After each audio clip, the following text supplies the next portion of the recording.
ए त्याला इकडे म्हणा, ए इकडे इकडे म्हणा त्याला. मित्रांनो, हा जो व्हिडिओ पाहिला तुम्ही की बीडमध्ये कपिलधार इथे नवरदेव मंडपातून पळाला, हा व्हिडिओ व्हायरल झालेला आहे. तर मित्रांनो, मला एकच म्हणायचंय, हा व्हिडिओ जे व्हायरल झाला आहे मान्य, नवरदेव मंडपातून पळाला, पण मी काही चुकीचं बोलत असेल तर माफी असावी. पण मला जेवढं कळतंय तेवढं बोलतो मी. ते कायद्याच्या विरोधात आहे का सत्यात आहे मला हे कळत नाही, पण हे सध्याचं वातावरण पाहता मला तरी असं वाटतंय की हे आपलं सरकार, हे जे समजा आज ह्या नवरदेवावर कारवाई, 100 लोकांवर कारवाई करणार आहे, जरूर करा. पण साहेब, एक लक्षात घ्या, कारण तुम्ही ह्या कायद्याअंतर्गत त्यांच्यावर कारवाई करताय, पण आज आई वडिलांना मुलीला सांभाळणं तितकंच अवघड झालंय. आता तुम्ही हा कायदा उचलून धरताय, पण आतापर्यंत जे कारनामे झालेत, कुठे इकडं बलात्कार, तिकडं बलात्कार, मुलीला हाण मार, मारून टाकणे, पोत्यात बांधून फेकणे, ह्याच्यावर का कारवाई कडक होत नाही हो? ह्यांचे आरोपी तुम्ही 2-3 महिने मध्ये ठेवता, नंतर बाहेर सोडता.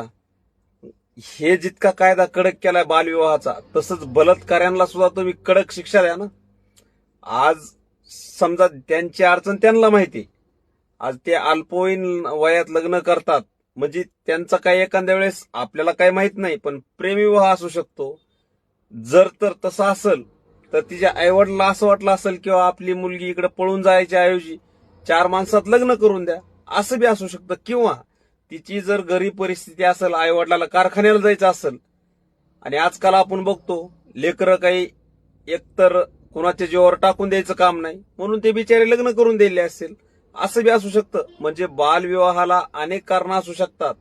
पण असे गुन्हे दाखल करून साहेब मुली बाळ सांभाळणं खूप अवघड झालंय.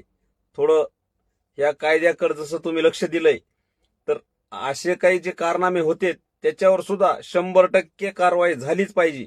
मी म्हणत नाही की बालविवाह झाला पाहिजे, मी या मताचा नाही, पण मुलीला संरक्षण कसं देता येईल हे सुद्धा तुम्ही पाहिलं पाहिजे.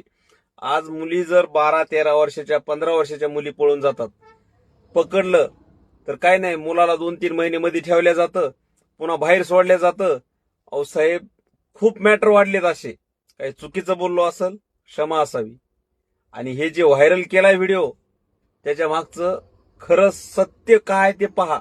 शेवटी काहीतरी अडचण असेल त्याच वेळेस त्यांनी हे पाऊल उचललंय.